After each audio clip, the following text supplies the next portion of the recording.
আমি আমার সেই চেনা জায়গায়, সেই চেনা রান্নাঘরে, আমার সেই কাঁথি রান্নাঘরে আমি হাজির হয়ে গেছি।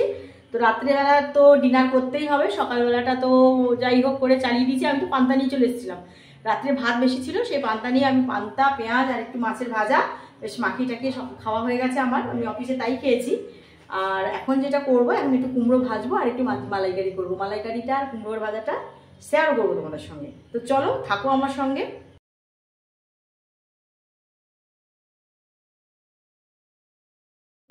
তো আমি বানাবো হচ্ছে গিয়ে আমার চিংড়ি মাছের মালাইকারিটা। তো এই যে চিংড়ি মাছ, এই চিংড়ি মাছটা আমার অলরেডি সেদ্ধ করা আছে, ভালো করে ছাড়িয়ে সেদ্ধ করা আছে। এবার এতে যেটা লাগবে, আমি একটু পেঁয়াজের কুচি কাম বাটা, মানে কুচিও নয় বাটা না, জাস্ট এইটা দেবো পেঁয়াজটা। আচ্ছা, এটা কিন্তু ভাজবো তেলের সঙ্গে, এটা তেলের সঙ্গে ভাজবো। আর একটা মশলা পেস্ট করে নেবো।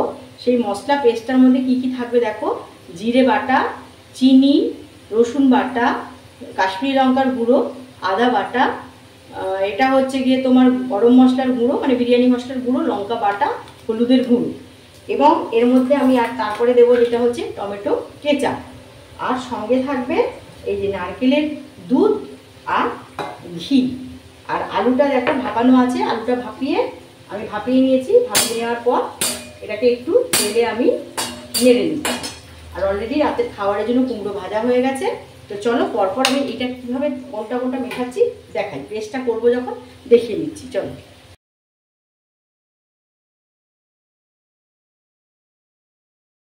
তো মশলা পেস্টটা আমি করব, বাটিটা এখানে রাখলাম, কাচের বাটিটা রাখলাম।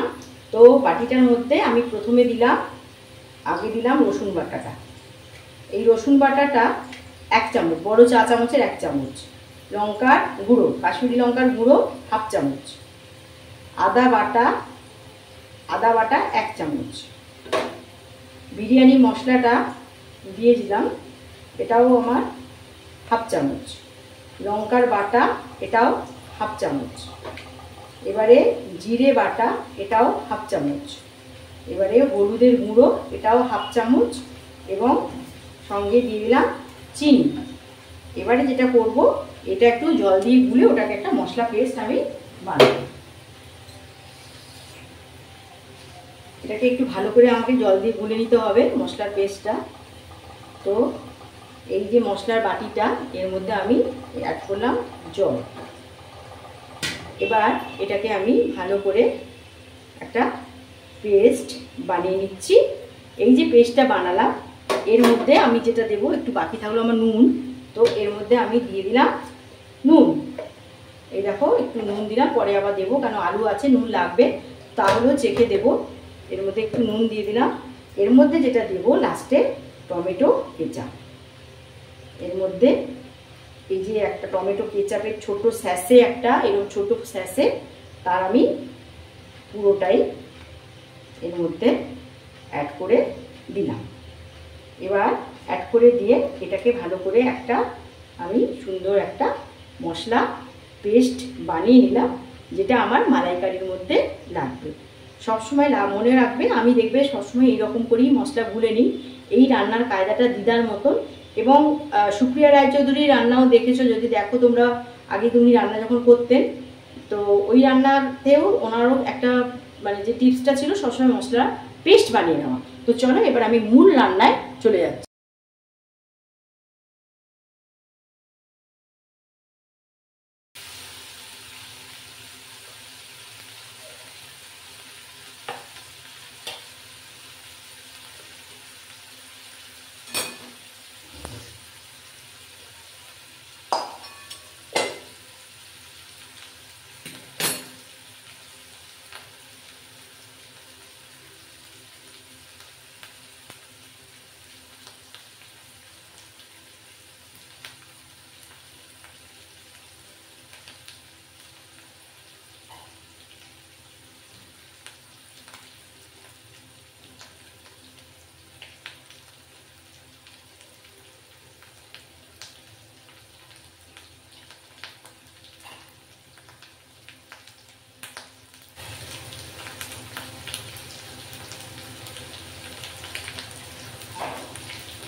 এই যে আমার পেঁয়াজটা মোটামুটি সুন্দর করে ভাজা হয়ে এসছে। এবারে এর মধ্যে যেটা দেব আমি, আমার এই যে মশলা পেস্ট করা আছে, যার মধ্যে নুন দেওয়া আছে, চিনি দেওয়া আছে, একটু রসুন বাটা, একটু আদা বাটা, জিরে বাটা, আর বিরিয়ানি মশলার গুঁড়ো, শুকনো লঙ্কা দিইনি, কাশ্মীরি লঙ্কার গুঁড়ো, যেটা সবটাই দেওয়া আছে। এই মশলা পেস্টটা এবার আমি এর মধ্যে অ্যাড করে দিলাম।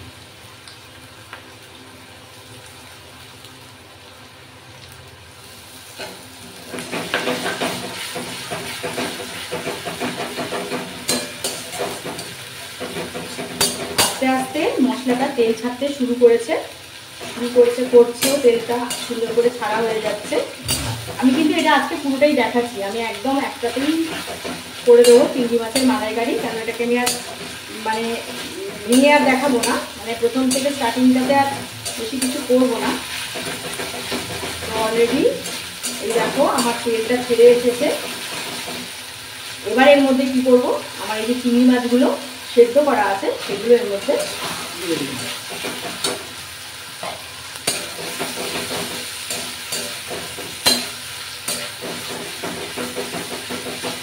দারুণ গন্ধ বেরিয়েছে একটা চিংড়ি মাছের।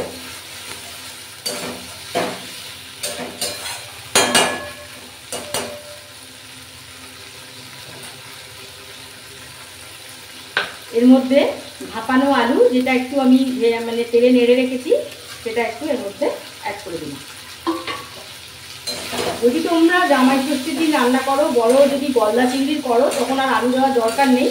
তো আমাদের আজকে যেহেতু এটা কালকেও থাকবে একটু, তার জন্য আমি একটু আলু অ্যাড করেছি। অ্যাকচুয়ালি ছোটো মাছ বলে আলু দিয়েছি, নাহলে বড় মাছ যদি হতো, আর একটু যদি বড় সাইজের মাছ হতো, তাহলে কিন্তু আমি আলু দিতাম না। তো জামাই ষষ্ঠী, যাদের বাড়িতে জামাই ষষ্ঠী হবে তারা কিন্তু এইভাবে যদি ট্রাই করো রান্নাটা, তাহলে দেখবে অসম্ভব খেতে সুন্দর ভালো হবে।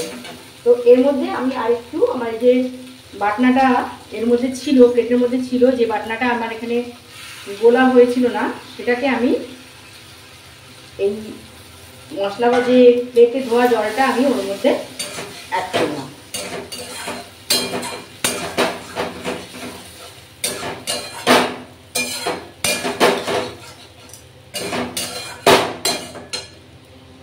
এবারে এটা কষতে কষতে এবারে এর মধ্যে আমি যেটা দেব সেটা হচ্ছে এই যে আমার নারকেলের দুধটা। এর মধ্যে আমি আর এক্সট্রা জল আর ইউজ করব না, এর মধ্যে নারকেলের দুধটা দিয়ে দিলাম। আর সঙ্গে নারকেলের দুধটা দিয়ে একটু ধোবো, ধুয়ে একটুখানি জাস্ট, দেখো এটাতে বেশি কিছু দেওয়ার নেই, বেশি জল দিলে জিনিসটা টেস্ট খারাপ হয়ে যাবে। যেমন আমার মা প্রথম নারকেলটা দিয়ে যেটুকু বেরোয়, তারপরে কিন্তু আর জল দিয়ে মানে করে না, যেটুকু বেরোয়। এটা আমি ধুয়ে দিলাম ঠিকই বাটিটা, আমার মা হলে কিন্তু সেটাও দিত না। আর আমিও এটা প্রথম একবারেরই নারকেলটা দিয়েছি, বাকি নারকেলটা রেখে দিয়েছি, ওটা ওই জামাই ষষ্ঠীর দিন বড়া ফড়া করবো, নারকেলের এটা ছিবড়েটা। আর এটাও কিন্তু আমার একবারেরই নারকেলের দুধ, আমি কিন্তু বারবার করে জল মিশিয়ে কিন্তু এটাকে আমি নিংড়ে বার করে নিই। তো চলো, এটা মোটামুটি ফুটছে। এবার এর মধ্যে আমি যেটা দেব, এর মধ্যে একটুখানি আমি গাওয়া ঘি, এটা আমি এর মধ্যে অ্যাড করব। ঘি না দিলে ভালো লাগবে না, এজন্য একটু ঘি এর মধ্যে আমি আমার ঘরে মানে বানানো যে ঘিটা বানানো, সেটা এর মধ্যে দিলাম। অলরেডি সব কিছু দেওয়া হয়ে গেছে। আর দেখো, জাস্ট 10 মিনিটে আমার চিংড়ি মাছের মালাইকারি রেডি। তো আজকের ডিনারে যেটা আমরা খাবো রাত্রে, এই যে কুমড়োর ভাজা আর মালাইকারি। তো একটু ফোটানো হয়ে গেলে এটা আমার রেডি হয়ে যাবে। তো মাত্র লাগলো আমার মানে 6 মিনিটও লেগেছে, মানে 5 মিনিটের মধ্যে আমার কিন্তু একটা সুন্দর চিংড়ি মাছের মালাইকারি রেডি হয়ে গেল। হয়ে যাক, তারপরে তোমাদের সঙ্গে শেয়ার করব।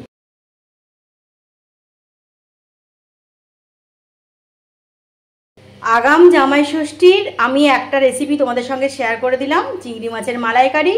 প্রত্যেকেই বানাতে জানো, বিভিন্ন রকমভাবেই করো, কিন্তু আমি যে পদ্ধতিটা দিলাম, জাস্ট 6 মিনিট, 5-6 মিনিটের মধ্যেই তোমার একটা এইভাবে হেলদি এবং টেস্টি একদম লাজবাব মালাইকারি তৈরি হয়ে যাবে।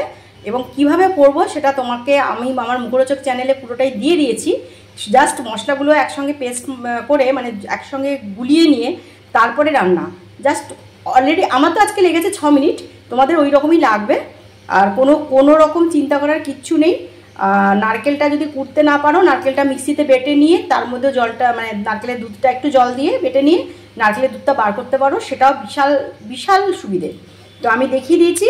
আর প্রত্যেককে বলি যে জামাই ষষ্ঠী হোক বা বৌমা ষষ্ঠী হোক, যার যা আছে, যাদের যেটা আছে সেটাকে সবাইকে সেটা সেলিব্রেট করো, সুন্দর করে বুধবার দিন এইটা রান্না করো। আগাম আমি দিয়ে দিলাম রেসিপিটা, যা কেমন করে করতে বা কী করে করলে যদি ছবি পাঠাও আমাকে শেয়ার করো, ছবিগুলো ভালো লাগবে আমার।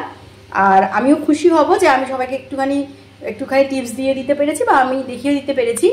রান্না করা যায়, এটা করতে অনেকক্ষণই সময় লাগে, কিন্তু আমি যেটা চেষ্টা করেছি জাস্ট 6 মিনিটে কী করে বেরিয়ে যেতে পারো। কারণ সেদিন তো তোমরা শুধু একটা পদ করবে না, শুধু মালাইকারি যে করবে তা না, তার সঙ্গে তোমাদের আলাদা অন্যান্য চিকেন থাকবে, মাটন থাকবে, ইলিশ মাছ থাকবে।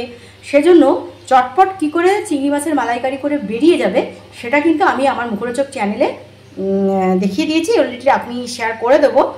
আজকে আর করবো না, রাত হয়ে গেছে, কলকাতা থেকে ফিরেছি, প্রচণ্ড জার্নি হয়েছে।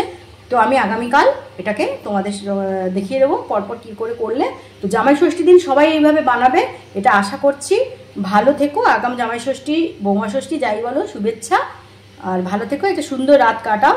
শুভরাত্রি, বাই।